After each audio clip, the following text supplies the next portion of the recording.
Le nouveau Front Populaire. Erreur, le nouveau Front Populaire, votre nouveau Front Populaire. Absolument, où vous mettez solennellement en garde le président contre toute tentative de détournement des institutions. Vous dites que le nouveau Front Populaire est sans contestation possible la première force de la nouvelle Assemblée nationale. Donc vous demandez au président de se tourner vers le NFP pour lui permettre de former un gouvernement. Et vous ajoutez cette phrase qui est très forte.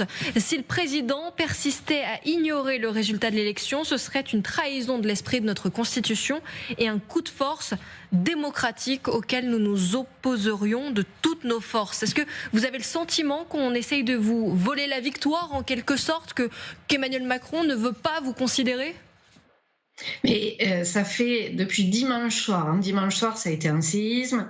Les sondeurs n'avaient pas vu que le tiercé gagnant, puisque c'est l'expression qui a été consacrée ce soir-là, serait celui-ci. Il y a eu une levée d'espoir et depuis ça, on a une succession de ténors de Ensemble, de la Macronie, qui se succèdent pour expliquer qu'en fait, le premier groupe à l'Assemblée nationale, on n'est pas loin de 200, serait pas si important, qu'en fait peut-être que c'est eux qui ne sont que deuxième et de pas mal, qui devraient prendre les choses en main parce qu'ils seraient tellement mieux tout le temps, même et surtout quand ils perdent aux élections.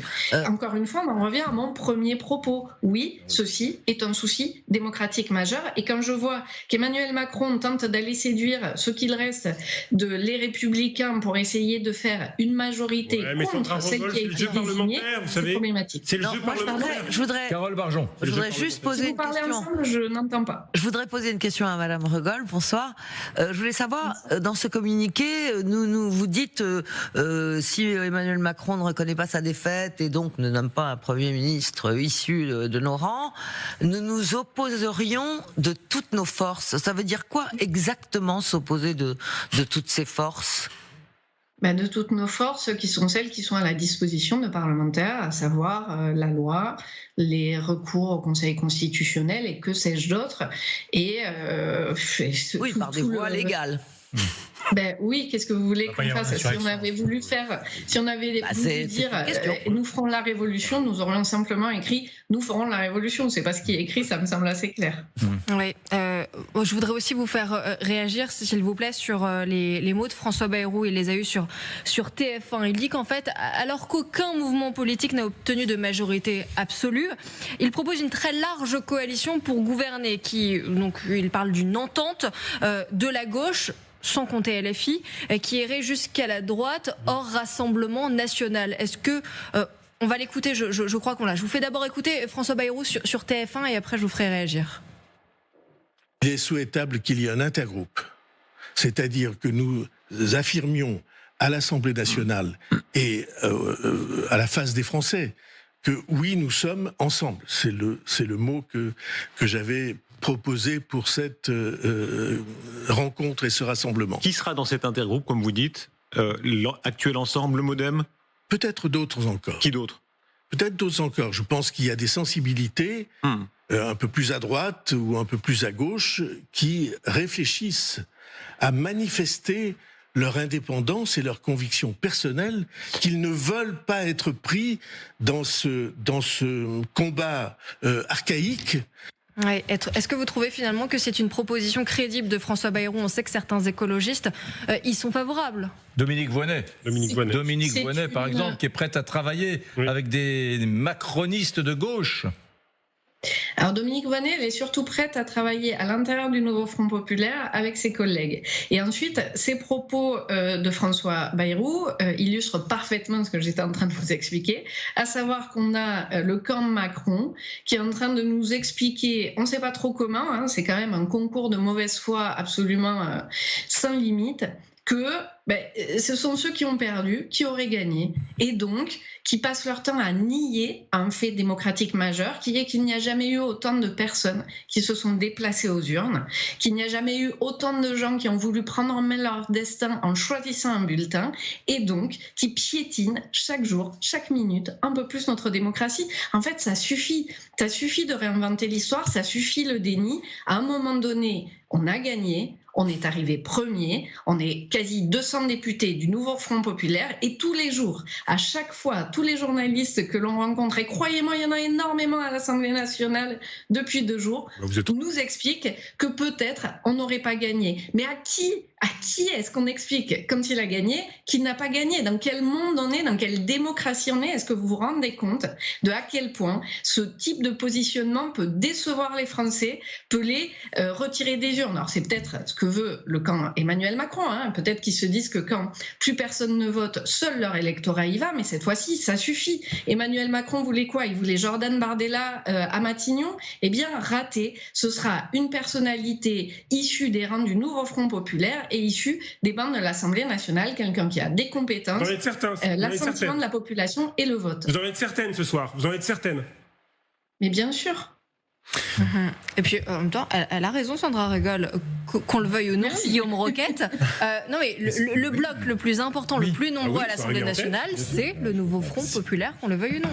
Absolument, c'est indéniable. Mais encore une fois, la logique des institutions, ce que je disais tout à l'heure, ça n'est pas que le Premier ministre soit l'émanation du principal groupe, c'est que le Premier ministre soit, 1, nommé par le Président de la République, 2, ait la confiance de l'Assemblée. Si Emmanuel Macron arrive à trouver quelqu'un d'autre peut-être qu'il pourra essayer. Je comprends que ce ne soit pas la logique démocratique, mais c'est son droit.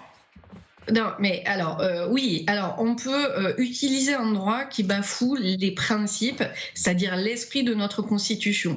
Mais en fait, en politique et dans nos institutions, on respecte l'esprit des textes. Et l'esprit des textes, il est très clair, et depuis longtemps maintenant, c'est-à-dire que le président doit nommer quelqu'un qui est issu du plus fort groupe à l'Assemblée nationale. Mais si le NFP explose, si votre groupe explose, c'est-à-dire qu'il n'y a pas d'accord entre LFI et le Parti Socialiste, que faites-vous?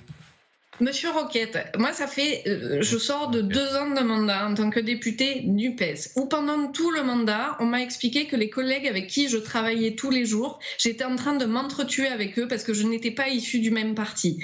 Donc là, ça recommence, mais on change NUPES par Nouveau Front populaire, alors qu'on s'est élargi, qu'on a tellement pas bien travaillé ensemble et on était tellement différents qu'il nous a fallu seulement 4 jours pour proposer un programme, un calendrier d'application de ce programme, aller chercher des économistes, dont une prix Nobel française d'économie, pour le valider et l'accompagner. Non, elle a nié. Non, Madame Duflot a nié. Elle n'a pas validé votre programme, elle a fait un communiqué pour dire qu'elle ne validait pas votre programme, vous pouvez le voir, elle a contesté, c'est un hoax. Madame Duflot, prix Nobel d'économie, ne valide pas votre programme, elle a fait un communiqué pour le dire. Elle était même présente pour le lisez son communiqué. Elle ne valide pas votre programme. Peut-être que c'est votre communiqué qui est un hoax, monsieur. Elle ne valide pas votre programme. Mais alors, je demande à vos personnes... On va vous envoyer le communiqué du prix Nobel. Antoine Oberdorf. Oui, simplement pour peut-être se départir un instant des négociations, des tractations qui animent les états-majors. Moi, je crois qu'il y a quelque chose qui devrait...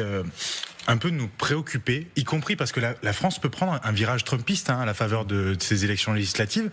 C'est que il va y avoir, quoi qu'il arrive, quel que soit le profil du Premier ministre qui sera nommé à Matignon, un sentiment de dépossession démocratique de toute une partie des Français. C'est d'ores et déjà le ressentiment très fort éprouvé par les 10,5 millions d'électeurs qui ont voté Rassemblement National. Ce pourrait être aussi les 7,5 millions qui ont voté pour le Nouveau Front populaire, qui auront le sentiment, comme le dit le communiqué ce soir, d'un coup de force démocratique. Donc si vous voulez, mis bout à bout, ça fait quand même une grande partie du corps électoral qui sent, et là on en revient au débat sur la proportionnelle Renault, qui était cher, bien sûr. Ça fait une grande partie des Français qui ne vont pas se retrouver dans le choix de Matignon, quel qu'il soit, quelle que soit encore une fois la personne, le profil de la personne à laquelle le président de la République fera appel. C'est le drame. Ça doit nous inquiéter parce que sous le front qui a tenu et sous le soulagement éprouvé par une grande partie des Français de ne pas avoir accédé le Rassemblement national aux affaires, sous le front, il y a des pulsions, il y a du ressentiment qui cogne. Et ça, il faudrait pas que ce soit une bombe à fragmentation pour la suite. Oui, et je rebondis sur ce que dit Antoine.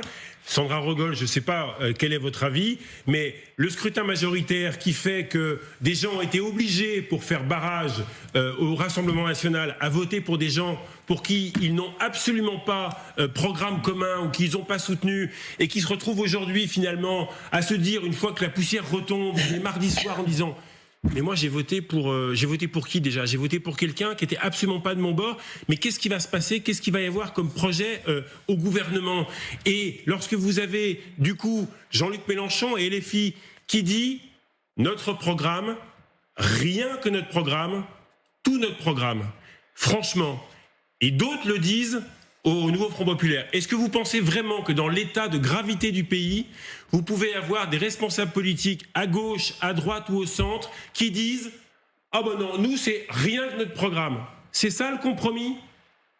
Qu'en pensez-vous? Alors, est-ce que vraiment vous voulez me poser cette question-là à moi, à Renaud Pilat, qui était en 2022 lors du second tour sur vos plateaux pour dire je ne partage pas la politique d'Emmanuel Macron, mais je voterai pour lui et j'appelle les gens à voter pour lui, qui avait fait la même chose en 2017 pour le même Emmanuel Macron. Vous avez je ne vais raison. pas avoir l'outrecuidance.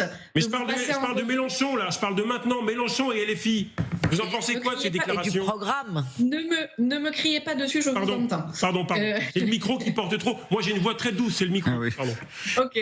Je vous dis que, en fait, si on prend le rapport de voix, c'est le peuple de gauche qui a élu à 70% en se reportant sur des élus ensemble ou les Républicains, les gens qui aujourd'hui siègent à l'Assemblée pour contester le fait que nous soyons majoritaires et que, à l'opposé, les électeurs d'Ensemble ou de LR ne se sont reportés vers nous que dans 40 à 50% de leur proportion. Et donc, notre majorité, elle n'est pas seulement dans le nombre d'élus que nous avons à l'Assemblée nationale, elle est plus large. Donc, si je vous réponds de façon très franche, s'il y a une position qui respecte le vote des Françaises et des Français, c'est la nôtre. 1, parce qu'elle est la suite du Front républicain.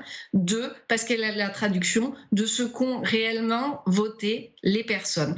Et 3, oui, notre programme est la base de toute discussion. Ce qui compte, c'est d'aboutir à ce qu'on a promis, notre contrat de mandature, à savoir transformer radicalement la vie des Françaises et des Français. Bien. Il peut y avoir des discussions sur la méthodologie à appliquer. D'ailleurs, moi, si je prends mon exemple en Alsace, je constate que sur une terre où on est habitué aux discussions beaucoup plus posées et parlementaires, eh bien, l'ensemble des députés, qu'ils soient LR ou Renaissance, qui ont été élus grâce à nos votes, je le rappelle, reconnaissent ça, commencent à émettre des pistes de discussion possibles sur quel atterrissage pourrait exister et n'oublient jamais qui les a élus, même si c'est sûr, ça leur fait un peu mal de le dire.